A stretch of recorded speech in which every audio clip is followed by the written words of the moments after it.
हमारे इंडिया में ऐसे सक्षम लोग बैठे हैं, बहुत बैठे। कोई एम्प्लॉय है, किसी के पास रिटायर्ड property अधिकारी हैं और उनकी विचारधारा भी प्रोग्रेसिव है। अगर ये लोग जो सोचते हैं कि समाज अच्छा होना चाहिए, समाज में ये बुराई है, मैं नहीं कहता कि अंधविश्वासों के खिलाफ तर्कशील से किसी भी पक्ष पे कोई संस्था बनाए जो दे सकते हैं हमें। मैं आपको बता दूं, हमारी जो बरनाला में भवन बना हुआ है, 1 करोड़ से ज्यादा मनी उस पे लगा है, वो मेरे राही चला है, वो सक्षम लोगों ने दिया।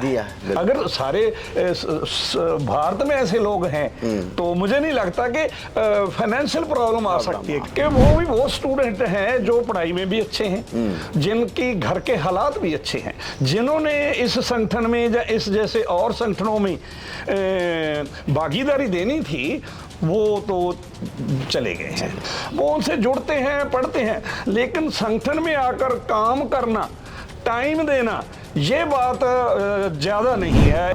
मतलब आप आवाज लगाते थे कि ये किताब है और बस में बेच देते थे और उसमें बोलते होंगे कि ये अंधविश्वास और ये तमाम चीजें। बिल्कुल सब कुछ बोलते हैं। अगर किसी के घर में ऐसा होता है, समाज में कहीं भी होता है, वो हमें मिले, हम उसे फ्री में सॉल्व करके देंगे।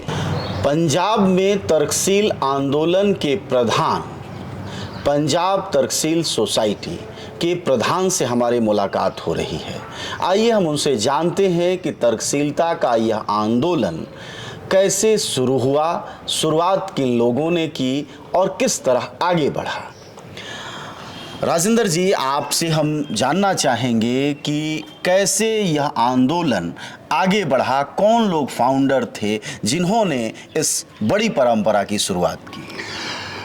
अजय जी, ये 1984 की बात है कि एक किताब जो डॉक्टर इब्राहिम टी कावूर की लिखी हुई थी, वो इंग्लिश में हमारे कुछ साथियों ने पढ़ी हुई थी, हम तो इंग्लिश कम जानते थे, और मेघराज जी और उनके साथी थे, एक नरेंद्र पिंडी उसको बोलते थे, साइंस के अध्यापक थे वो एक काम के लिए धूरी जा रहे थे, जिसके पास वो गए उसके पास वो इंग्लिश की बुक थी। नरेंद्र पिंडी ने वो बुक पढ़ी हुई थी पहले इंग्लिश में ही। जब वहाँ बात चली उस पुस्तक की, तो उन्हें बताया नरेंद्र जी ने और सुरेंद्र जी ने, जिसके पास वो पुस्तक थी, कि इसमें ये कुछ है। तो वहाँ मेघराज जी और नरेंद्र जी वहाँ से पुस्तक ले आए।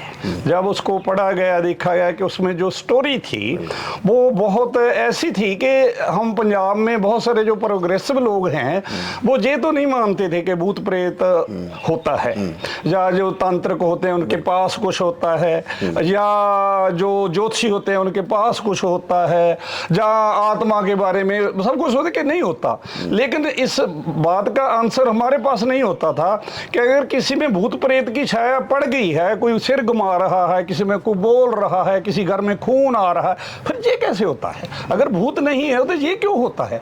इस सवाल का आंसर नहीं था। और जब वो किताब पढ़ी गई तो जितना मुझे मालूम है कि मेघराज जी वो साइंस के अध्यापक से, उनके स्कूल के एक टीचर की जो वाइफ थी वो ज्योतिषी के चक्कर में पड़ी हुई थी। जब उस टीचर ने वो किताब पढ़ी तो उसने मेघराज जी से बोला कि अगर ये पंजाबी में मिल जाए तो मैं उसको पढ़ा दूं और मेरा काफी पैसा बच सकता है। तो इस उत्साह से उस किताब का पंजाबी रूप तैयार किया गया। जब वो पंजाबी रूप तैयार होता है 1 मई 1984 को वो उसका रिलीज समारोह है, वो दिल्ली में होता है, मई डे पे होता है। तो मैं भी उस समय दिल्ली में था।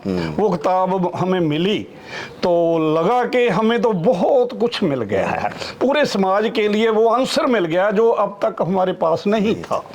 तो उस किताब को पढ़ने के बाद 1 हफ्ता बाद मैं भी इस सोसाइटी से जुड़ गया। पूरी नंबरिंग जब हम करते हैं तो मेरा 12वां नंबर था सीरियल नंबर में मेंबरशिप लेने का। और इसके जो और साथी थे जिसका उस किताब को अनुवाद करने में प्रमुख रोल था, वो सरजीत तलवार जी थे। वो मार्कफेड में जॉब करते थे, वो एक्स्ट्रा इंटेलिजेंट पर्सन थे। बाद में तो चलो बातें समाज में चलता रहता है, वो ज़्यादा देर काम नहीं कर पाए, लेकिन वो बौद्धिक लेवल पे वो हायर लेवल के थे। तो किताब उन्होंने, इसके साथ नरेंद्र पिंडी पहले आ गया था, एक तेजेंद्र शहरी के नाम का टीचर था, वो शास्त्री थे, उन्होंने अनुवाद में भी भूमिका निभाई और वो पहले मेंबर हैं, मुझसे पहले वो मेंबर थे। सो ऐसे ही हरदीप हंडिया थे, हरदीप सिंह तलेवाड़ थे, एक अनुराग अरोही जी होते थे, वो मेघराज जी के कजन थे, वो बाद में प्रमोट होकर बड़ी पोस्ट में बैंक में बॉम्बे में चले गए थे।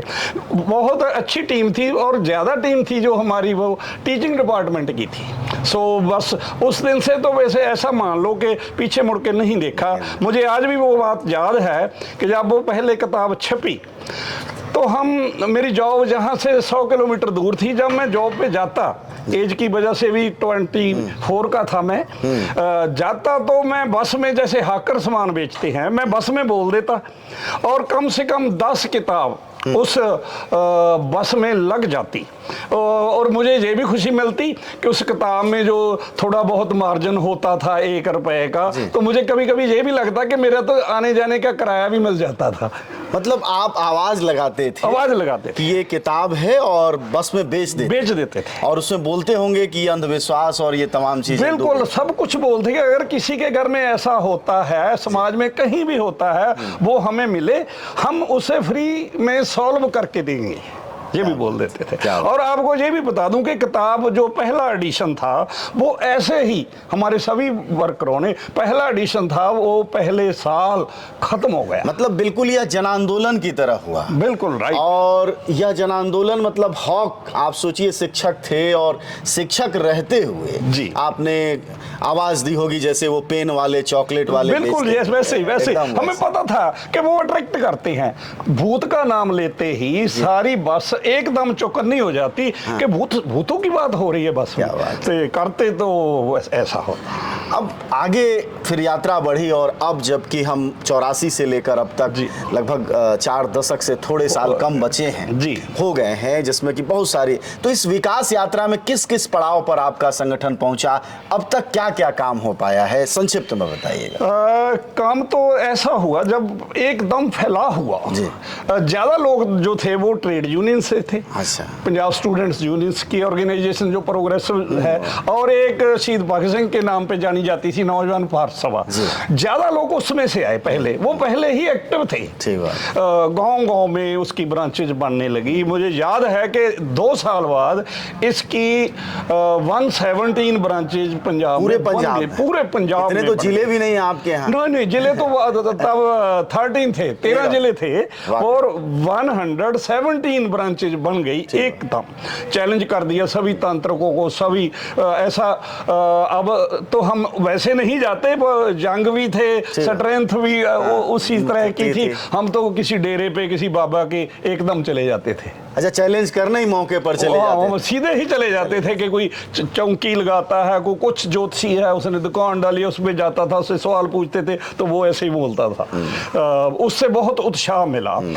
फिर क्या हुआ, 1984 में जहाँ जो पंजाब में आता है, आतंकवाद आता है, खाड़कूवाद बोल दो, कुछ भी आता है, उससे क्या हुआ कि हमें भी लगता था कि जैसे वो चल रहा है उसके से एक जो प्रॉब्लम आ सकती है कि हमारी कोई भी ब्रांच, कोई भी मेंबर उसमें उलझ गया तो संगठन खिंडा में आ सकता है। फिर हमने कंट्रोल किया। कंट्रोल करते करते हमारे जो यूनिट्स से वो कम होकर 34 पे आ गए। हमने ऐसा कि फैलाव बंद कर दो, उसके पैरेलल चला, क्योंकि 1984 में ही वो आता है, 1984 में तरक्सी सोसाइटी आती है। सो उसके पैरेलल चला और कहीं ऐसी कोई बड़ी मुसीबत नहीं आई, तो वो चलता रहा आगे आगे चलते। फिर हमने जो मेन काम था जिसने हम समाज ने हमें अप्रूव किया, एक तो ये था कि जो लोग जादू मंत्र से अट्रैक्ट थे उनको हमने वो जादू की आइटम तैयार की। पहले मुझे आज भी याद है, जैसे जादूगर मदारी आता है, एक गांव में आता है, वो चौक में अपनी वो बगली रखकर चौक में डुगुडुगी बंसरी बजाकर इकट्ठ करता है। हम भी वही करते थे। एक हमारे दोस्त है अजमेर अलकड़ा, उसको बंसरी है जो बड़ी अच्छी बजानी है, वो डुगडुगी बहुत अच्छी वो बजाता, लोग इकट्ठे हो जाते थे और वो आइटम करता, वही आइटम जो मदारी करते, मुंह में से गोला निकालना, खाली टोकरी दिखा के उसमें बहुत सारा सामान निकालना, ऐसे ऐसे आइटम करते और लोगों को बताते कि भाई ये हम भी करते हैं, आप सभी सीख सकते हैं। तो लोगों में एक तो ये बात। दूसरा जो हमने दिया कि जिस भी समाज के किसी भी परिवार को कोई भूत प्रेत परेशान करता हो, कितनी देर से हो, कितना ज्यादा करता हो, हम गारंटी से उसको ट्रीट करते हैं मनोवैज्ञानिक तौर पे। और बहुत बड़े बड़े केस आए, ऐसे भी आए जिनको डॉक्टरों ने दवाई बूटी पे थे, जहाँ परिवार ने उसको लगा कि कोई इलाज नहीं, संगल लगा, सभी केस को हल किया। लगता था कि इस बात से समाज ने हमको स्वीकार कर लिया। बेशक उनको ये तो लगता था जे आत्मा को, परमात्मा को किसी को नहीं मानते, लेकिन जो करते हैं वो गारंटी से करते हैं और उसका कोई किसी के पास जवाब नहीं है। इनकी मतलब इसका एक भरोसा कायम हुआ आप लोग। बिल्कुल बिल्कुल। और ये फिर जन आंदोलन में पूरी तर्कशीलता बदल गई पूरे पंजाब में। जी सर, एक सवाल आपकी ही बात से निकला जी, वो ये कि 24 साल में आप जुड़े, बिल्कुल युवा थे। अब जब आप करीब उम्र के 64, 65, 62 के उम्र में हैं, जब आप मुड़ते हैं और इस उम्र में हैं, तो क्या नौजवान आपकी संस्था के साथ जुड़ रहे हैं जिस उम्र में आप जुड़े? क्या उनकी संख्या बढ़ रही है या वो किसी और दिशा में है? क्योंकि स्थितियां तो कुछ ऐसी ही दिखाई दे रही हैं। जी देखो, ऐसा हुआ कि आज से 20 साल पहले से जो सरकारी जॉब्स है वो कम हो गई है, किसी वजह से प्राइवेटेशन आ गया, लिबरलाइजेशन हुआ। क्योंकि जब किसी वॉलंटरी ऑर्गेनाइजेशन में काम करना है तो थोड़ा आमदन के साधन हैं जो होने चाहिए, उसकी वजह से कम हुआ कि घर के गुजारे के लिए ज़्यादा लेबर करनी पड़ती है, काम में जाना पड़ता है, कम पैसा मिलता है, निगाहें भी ज़्यादा रहती हैं, निगाहें भी ज़्यादा रहती। सो उसलिए थोड़ा थोड़ा कम होने लगा 20 साल पहले। और 10 साल पहले क्या हुआ, जैसे आपको आप पंजाब में तो आप ये है कि हमारी जो गली है, पड़ोस है, एक एक गली में से कम 4 5 स्टूडेंट्स वो बाहर चले गए हैं। वो गए तो स्टडी के बहाने हैं, लेकिन वापस कोई नहीं आएगा। हम ये चाहते हैं कि सोचते हैं कि वो स्टूडेंट हैं जो पढ़ाई में भी अच्छे हैं, जिनकी घर के हालात भी अच्छे हैं, जिन्होंने इस संगठन में या इस जैसे और संगठनों में भागीदारी देनी थी, वो तो चले गए हैं। और रही बात अगली, जो जुड़ते हैं, हमारी जो तर्कशील पत्रिका है 13-14 हज़ार में छपती है, पंजाबी की, हिंदी की छपती है 2000 की गिनती में, वो उनसे जुड़ते हैं, पढ़ते हैं, लेकिन संगठन में आकर काम करना, टाइम देना, ये बात ज़्यादा नहीं है। हमारे तर्कशील संगठन की बात नहीं है, जो भी वॉलंटियर संगठन हैं पंजाब में, अब वो इस संगठन में सभी हैं। मतलब वो जो जुनून और जज्बा आपके 24 साल में बस में दिखता था, वो अब इस पीढ़ी के नौजवानों में उस तरह का नहीं दिख रहा। जी नहीं है। अब तो पीढ़ी में जो ऐसा मान ले कि पंजाब की तो हालात ये बन गए हैं, अगर किसी को ये पूछो ना, सवाल करें कि आपने कौन सी पढ़ाई करनी है, उसको आईलेट्स के बिना पता ही नहीं है कुछ। आईलेट्स करने से कोई पढ़ाई भी नहीं है, एक लैंग्वेज टेस्ट है, बस वो करना है और जाना है विदेश। पूरे सिस्टम ने जानी ऐसा बना दिया है कि जहाँ के युवा के लिए पंजाब में खास करके, इंडिया में कुछ नहीं है। पहले की तो सरकार भी ये कहती थी कि हम, अमरिंदर सिंह की, हम तो आईलेट्स फ्री में करवा देंगे, निकल जाओ जहाँ से, चले जाओ जहाँ, क्योंकि वो ही दिमाग हैं। अगर यहाँ रहते हैं तो सरकार को सवाल करेंगे। एक सवाल और आपसे कि आपके यहाँ मूवमेंट बना जी, 137 तक संगठन बने, फिर वो 34 हुए, आज भी चल रहा है, पूरा स्ट्रक्चर है, सम्मेलन होते हैं, कार्यकर्ता हैं, आप लोग चैलेंज करते हैं जी। आप भी उत्तर भारत के ही हिस्से में आते हैं, आपके आगे दिल्ली है, दिल्ली के आगे उत्तर प्रदेश है, इधर बिहार है, मध्य प्रदेश है। इन इलाकों में उस तरह का मूवमेंट नहीं खड़ा हो पाया। आपको अनुभव से क्या लगता है, क्या कमी रह गई होगी, संक्षिप्त में बताइएगा। एक तो हमें, मैं बता दूं कि अब पंजाब में हमारे 80 से जो काम करते हैं, बड़े एक्टिवली काम करते हैं। मुझे लगता है कि अब जैसे पंजाब के इकोनॉमिक सोर्सेज कम पड़ गए हैं, जहाँ कम सैलरी वाले हो गए हैं प्राइवेटेशन के लिए, जो दूसरी स्टेट्स है उनमें पहले से ही कमाई के जो साधन थे वो कम थे। जब वो साधन कम थे तो लोगों में अंधविश्वास भी बढ़ेगा और उनको जो वॉलंटरी काम करने के लिए समय चाहिए वो भी कम मिलेगा। तीसरा मुझे लगता है कि जो अंधविश्वास का लेवल है वो भी एजुकेशन पंजाब से उत्तर के जो सूबे हैं, उत्तर पूर्व के, उनमें कम है। साउथ में है, अच्छी एजुकेशन है, वो भी कम है।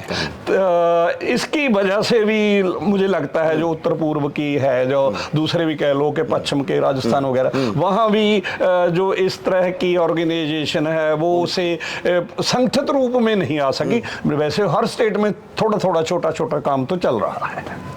एक अगर पूर्वोत्तर की बात छोड़ दें तो ये सारे राज्य जो है हिंदी बोलने वाले हैं, जहाँ की तर्कशीलता का मूवमेंट नहीं आगे बढ़ पाया, नहीं बढ़ पाया। जबकि साउथ में है, तमिलनाडु में है, आंध्र में है, केरल में बहुत बड़ा है, महाराष्ट्र में है, और ये सब गैर हिंदी भाषी हैं। आपका पंजाब भी गैर हिंदी भाषी है। खैर, ये भाषा का क्या चक्कर होगा इसे हम लोग समझेंगे किसी भाषाविद से कि भाषा में ऐसी क्या परेशानी है कि हिंदी समाज में तर्कशीलता की वो पैठ नहीं है। खैर, आप आगे बढ़ते हैं सवालों को लेकर। एक सवाल सर राजेंद्र जी आपसे ये कि ये सब कुछ करने के लिए संसाधन चाहिए होगा जी, तो वो जिसको, हालांकि वो क्राइम की भाषा है, मोडस ऑपरेंडी कहते हैं, तरीका क्या था जिसके जरिए आप लोग आज भी आंदोलन को मूवमेंट की तरह बनाए हुए हैं? वो क्या तरीका है? पैसा कहाँ से जुटाते हैं, चंदा कहाँ से लाते हैं, ये सब कुछ कैसे संभव होता है? देखो, पहले से तो जैसी उम्र थी, डेडिकेशन थी हमारे मेंबरान में, तो कोई पैसा लेता ही नहीं था, देते ही थे। किसी काम के लिए होना तो आपस में चंदा जुटा लेते थे तो चल जाता था। कुछ जो खर्चे हैं वो भी हमें नहीं लगता कि कोई खर्चा था किसी तरह का भी। हम बुक्स छापते थे, वो उसको 5-10% के मार्जिन पे दे देते थे, कुछ उससे भी मिल जाता था। एक्स्ट्रा जो खर्चे होते हैं, किसी कोई मेंबर वॉलंटियर होगा कोई, हाँ, वॉलंटियर को कुछ थोड़ा बहुत देना पड़ा। एक बात जो हमारे संगठन में आज तक कायम है कि जो हमारी एग्जीक्यूटिव बॉडी है उसमें 13 लोग हैं, उसके अलावा हमारे जोन के जो 10 जोन में बांट रखा है पंजाब को, उनके जो आगू हैं उन 23 में से कोई भी कहीं आने जाने का कोई किराया भाड़ा कुछ नहीं लेता। दूसरी बात है, जब संगठन बढ़ा तो हमें लगा कि ऑफिस होना चाहिए, पक्का ऑफिस होना चाहिए, तो उसके लिए हमने कॉल दे दी जो हमारी पत्रिका छपती है। आप हैरान होंगे कि एक साल में लाखों रुपया इकट्ठा हुआ। कुछ जो एनआरआई दोस्त हमारी संस्था से बाहर चले गए, या किसी के परिवार को बाहर रहता है, बाहर से भी है, तो हमने जो अपनी जगह है बरनाला में सोसाइटी का हेड ऑफिस है, वो 1999 में वो खरीदी सी 1000 गज की है, उस पर कंस्ट्रक्शन हुई है, तो दे देते हैं। एक तो ये है। दूसरा है जैसे पत्रिका की गिनती है, उसमें भी 10 से 15% मान लो अब क्या जो रेट है, अब हमारा जो हम सोसाइटी के ब्रांचेस को देते हैं, जहाँ जो रिटेल में बुक सेलर हैं उनको देते हैं, वो उसका जो प्रिंट है वो 30 रुपए है, तो वो हमको 17 और 18 का पड़ता है, हम 20 को देते हैं सभी को। वो अगले आगे उसने खर्चे निकालने, उसमें भी 2 रुपए बच जाते हैं। मान लो 2 महीने के बाद 20,000 रुपए वहां से भी आ जाता है। जो हमारे ऑफिशियल, जो आपको पहले ही बोला है, जो लोग भूत प्रेत से या मानसिक प्रॉब्लम से आते हैं, जब वो ठीक हो जाते हैं वो भी दे जाते हैं। ऐसे ही तर्कशील सोसाइटी ने अपनी लगभग 50 बुक्स ने हैं जो प्रकाशित की हुई हैं, वो भी समाज को पढ़ने के लिए जब लेते हैं, उसमें भी 10 से 20% जो मार्जिन है हमने रखा हुआ है। यानी आज तक कोई ऐसी जो है इकोनॉमिक प्रॉब्लम संस्था को, सोसाइटी को, और किसी कारपोरेट से, किसी पार्टी से भी चंदा नहीं लेना पड़ा। नहीं, ऐसे तो हम आपको हैरानी भी होगी कि हमारी पत्रिका इतनी बड़ी गिनती में छपती है। हमारा एक डिसीजन है कि हम आज तक उसके लिए ऐड भी किसी की नहीं ली। गारंटी जो ग्रांट होती है, ग्रांट एक बार सिर्फ नॉर्थ जोन कल्चर सेंटर ने उसे भी पैसा नहीं दिया था, उन्होंने दिया था कि आप 40 प्रोग्राम स्कूलों में दो, बच्चों को जादू के बारे में अवेयर करो। उन्होंने हमें 20,000 रुपया दिया था एक प्रोग्राम का, 500 वो किया है। उसके बिना तो जो है वो सारा वॉलंटरली ही होता है। आप जो आप देखकर आए हैं हेड ऑफिस में, ये अगर हम समझें कि आपकी संस्था कारपोरेट से भी चंदा नहीं लेती, जी नहीं, किसी पार्टी से भी नहीं लेती, जी नहीं, और आपस में सहयोग, और दूसरा कि आप कह रहे हैं बहुत ज़्यादा खर्चा नहीं है। नहीं। तो इसका तरीका ये है कि अगर देश में कोई भी इस तरह का मूवमेंट राज्य शुरू करना चाहता है जी। तो थोड़ा तो आपने बात में ये कहा कि थोड़े सक्षम लोगों को जोड़ा जाना चाहिए, राइट। जो कि और जो आपके वॉलंटियर्स हैं, जैसे कहीं आने जाने का खर्च नहीं लेते, कोई इस तरह नहीं करते, जी। तो इस तरह से वो अपने राज्य में संगठन बना सकते हैं, चला सकते हैं। बिल्कुल। देखो, एक बात मैं बता दूंगा, हमारे इंडिया में ऐसे सक्षम लोग बैठे हैं, बहुत बैठे। कोई एम्प्लॉय है, किसी के पास रिटायर्ड property अधिकारी हैं, और उनकी विचारधारा भी प्रोग्रेसिव है जी। लेकिन मुझे अफसोस होता है कभी कभी कि वो विचारधारा तो है, उसके लिए आर्थिक समर्पण कम है। अगर वो हो जाए, कुछ लोग ऐसे भी होते हैं, वो सोचते हैं कि समाज के लिए कुछ किया जाए, वो टाइम भी देना चाहते हैं, पर उसके जो आर्थिक संसाधन है वो कम होते हैं, उनके परिवार की जो जरूरतें हैं वो पूरी नहीं होती, फिर वो वॉलंटरली ज्यादा टाइम नहीं दे पाते। और जी, मैं तो आपके चैनल के माध्यम से कहना चाहूंगा कि अगर ये लोग जो सोचते हैं कि समाज अच्छा होना चाहिए, समाज में ये बुराई है, मैं नहीं कहता कि अंधविश्वासों के खिलाफ तर्कशील से किसी भी पक्ष पे कोई संस्था बनाए जो दे सकते हैं हमें। मैं आपको बता दूं, हमारी जो बरनाला में भवन बना हुआ है, अब नीचे पार्किंग है, ऊपर हॉल है, उसमें सीट लगी है, साउंड लगा, साउंड प्रूफ है, 1 करोड़ से ज्यादा मनी उस पे लगा है, वो मेरे राही चला है। वो सक्षम लोगों ने दिया है, मतलब एक काल पे ये दे दिया है, लाखों रुपए दिए हैं। जो मैं आपको बोला हूं कि हमारे एग्जीक्यूटिव बॉडी है, उनमें से भी जहां एक हमारे जर्नैल क्रांति जी हैं, रिटायर्ड टीचर हैं, वो मोहाली में रहते हैं, कम से कम 10 लाख रुपए उसने अपनी पॉकेट से और अपनी दोस्तों के सर्कल से दे दिए। अगर सारे भारत में ऐसे लोग हैं तो मुझे नहीं लगता कि फाइनेंशियल प्रॉब्लम आ सकती है किसी संस्था। असल चीज साहस का है, असल चीज मूड बनाने का है। शुक्रिया आपका बातचीत के लिए। हम बातचीत कर रहे थे राजेंद्र भदौड़ से, और वह पंजाब तर्कशील सोसाइटी के प्रधान हैं, यानी अध्यक्ष हैं, और उन्होंने बहुत बारीकी से एक एक चीज़ें बताई हैं। अब सवाल यह है कि देश के दूसरे राज्य जहां अंधविश्वास हैं, इस तरह घटनाएं हैं, सांप्रदायिकता बढ़ रही है, सरकार अंधविश्वास और मूढ़ता को, यानी मूर्खता को खुद बढ़ावा दे रही है, ऐसे में आज बड़ी चुनौती है कि कैसे समाज को तर्कशील और वैज्ञानिक सोच का बनाया जाए। और जाहिर तौर पर इसमें राजेंद्र जी की बातचीत पूरे आंदोलन की 1984 से अब तक की यात्रा आप सबके लिए एक, कहते हैं, टॉनिक साबित होगी, जिससे आप समझ पाएं कि कोई पूंजीपति नहीं चाहिए इन आंदोलनों को चलाने के लिए, कोई कारपोरेट नहीं चाहिए, बल्कि थोड़ा साहस, थोड़ी हिम्मत और थोड़ा जुनून चाहिए, जो उस 24 साल की उम्र में राजेंद्र जी की बसों में दिखाई दे रही थी।